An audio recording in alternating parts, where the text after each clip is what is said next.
ज्यावेळी भगवान श्रीकृष्ण परमात्मा मृत्यू लोकामधील जनजीवन संपूर्ण परलोक धामाला प्रस्थान करणार होते, त्यावेळी पाचही पांडवांनी भगवंताला अडवून एक प्रश्न विचारला. भगवंता, तू गेल्यानंतर आम्हाला ज्या कलियुगाचा सामना करायला लागणार आहे, त्या कलियुगामध्ये द्वापार युगासारखीच पवित्र आणि पुण्यात्मा असणारी माणसं आम्हाला भेटतील का? का कलियुगामध्ये काही वेगळं असं काही होईल?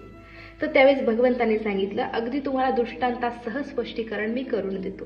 भगवंतांनी पाचही पांडवांना एका वनामध्ये घेऊन प्रवेश केला आणि वनामध्ये मध्यभागी गेल्यानंतर भगवंतांनी पाचही पांडवांना 5 वेगवेगळ्या दिशांना पाठवलं आणि त्या ठिकाणी ज्या घडणाऱ्या गोष्टी आहेत त्यांचं निरीक्षण करायला सांगितलं.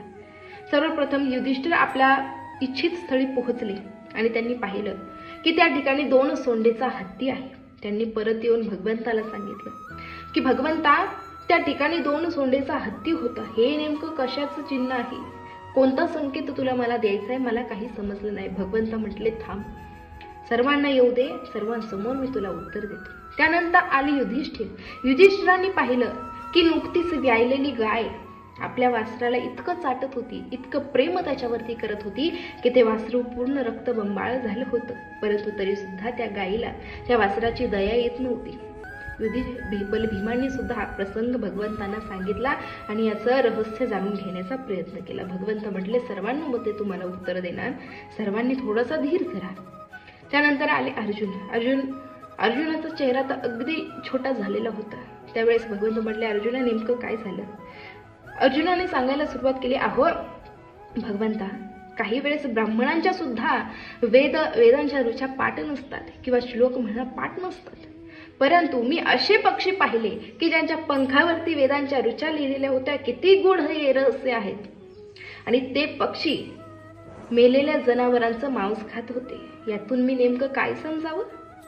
इतके अगम्य असणारे, दुर्मिळ असणारे पक्षी आज मला पाहायला भेटले. खूप आनंद झाला, परंतु त्यांची परिस्थिती, त्यांनी केलेलं कार्य पाहून अगदी मला शोक वाटला. भगवंत म्हटले, काही हरकत नाही, तू शोक म्हणून घेऊ नकोस. त्यानंतर आले नकुल. नकुलांना भगवंताने विचारलं, नकुला, तू काय पाहिलंस? त्यावेळेस नकुलाने सांगितलं, मी अशा 7 विहिरी पाहिल्या. भगवंता, आजूबाजूच्या 6ही विहिरींना पाणी होतं, परंतु मध्यभागी आणि सर्वात खोलगट असणाऱ्या विहिरीला मात्र अजिबात पाणी नव्हतं. याचा नेमका काय अर्थ आहे? म्हटले, ठीक आहे, काही हरकत नाही. त्यानंतर आले सहदेव. सहदेवाने विचारलं. सहदेवाने सांगितलं, मी एक उंच अशी टेकडी पाहिली. त्या टेकडीवरून एक मोठा दगड घरगळत खाली येत होता. मोठमोठ्या झाडांना त्यांनी मात दिली, परंतु अगदी खाली आल्यानंतर अतिशय काटकुळ्या झाडाला येऊन मात्र तो थांबला. कसं काय? एवढे मोठमोठे झाडे त्यांनी कोलमडून लावली, परंतु अगदी छोट्या काटकुळ्या झाडाला नेमका तो कसा थांबला? याचं नेमकं रहस्य काय? म्हटलं. भगवंताने अगदी मंद हास्य केलं आणि सांगितलं, काहीही हरकत नाही, तुम्ही चला, आपण या ठिकाणी बसूयात आणि तुम्ही जे दृश्य पाहिले त्याच्याविषयी थोडीशी गहन चर्चा करूया. भगवंताने 5ही पांडवांना आपल्या भोवताली बसवून घेतलं आणि सांगितलं, युधिष्ठिरा, तू जो 2 सोंडेचा हत्ती पाहिलास ना, ती कलियुगातली माणसं आहेत. ती माणसं कशी असतील? 2 सोंडेच्या हत्तीसारखी ह्या बाजूनेही बोलणार आणि त्या बाजूनेही बोलणार आणि तिसऱ्या व्यक्तीला तिसरंच जाऊन सांगणार. ही कलियुगातल्या माणसांची कला आहे. ज्याप्रमाणे 2 सोंडेचा हत्ती कधीही नसतो, दिसायला नसतो, असायला असतो, तशी कलियुगातल्या माणसांची ही कला आहे. कलियुगात माणसं अशा पद्धतीची असणार. तुम्ही मला प्रश्न विचारला होता ना, द्वापार युगासारखीच कलियुगामध्ये परमात्मा किंवा पुण्यात्मा असणार का?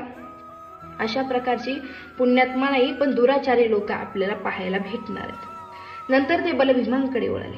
भीमाने सांगितलं होतं, अगदी नुकतीच व्यायलेली गाय आपल्या लेकरावरती एवढं प्रेम करत होती, त्या वासरावरती एवढं चाटत होती की ते वासरू रक्तबंबाळ झालेलं सुद्धा तिला समजलं नाही. त्यावेळेस भगवंताने सांगितलं, ही कलियुगामधली माता आहे. ती आपल्या लेकराला इतका जीव लावते की तिला समजत नाही लेकराच्या हिताचं काय आणि अहिताचं काय. नको त्या गोष्टी आपल्या बाळाला शिकवत असते आणि ज्या गोष्टी करायला पाहिजे त्या गोष्टींपासून अगदी जाणून बुजून त्या बाळाला लांब सारते. ही कलियुगातली माता आहे. ते लेकरू, ते वासरू रक्तबंबाळ झालं, त्याचं हित तर कुठेही साधत नाही, त्याला या ठिकाणी मोक्षाची प्राप्ती मात्र होत नाही, तरी सुद्धा ती माता भगवंताच्या किंवा परमार्थाच्या मार्गाला लागू देत नाही.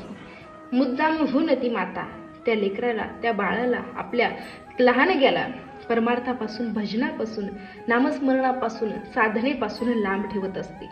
असं कलियुगामध्ये घडणार आहे. त्यानंतर अर्जुनाचा प्रश्न पाहिला.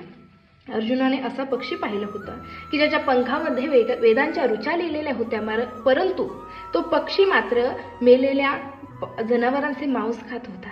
त्यावेळेस भगवंताने सांगितलं, हे कलियुगामध्ये स्वतःला साधू म्हणून घेणाऱ्या माणसाची प्रवृत्ती आहे. स्वतःला साधू म्हणून घेणार की मी पहा, माझी भगवद्गीता पाठ आहे, माझी ज्ञानेश्वरी पाठ आहे, मी संपूर्ण कथा करतो, परंतु आतमध्ये मात्र कोणत्या प्रकारचं कृत्य करतोय हे मात्र त्यांनाच ठाऊक असतं. इतरांना जरी नाही दाखवलं तरी सुद्धा भगवंत मात्र ते पाहत असतो. ही कलियुगातली माणसं आहे.